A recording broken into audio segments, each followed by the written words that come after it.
We are diving into one of the most intense and expensive investigations and trials in Canada's history.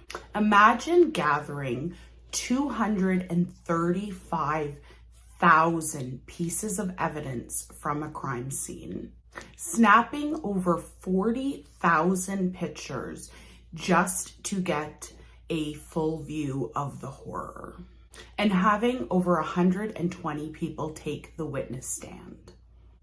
It cost over $70 million to process the crime scene. They had to hire almost 100 anthropologists to come in to work this crime scene. All of this was about a single man who snuffed out the lives of at least 49 innocent women.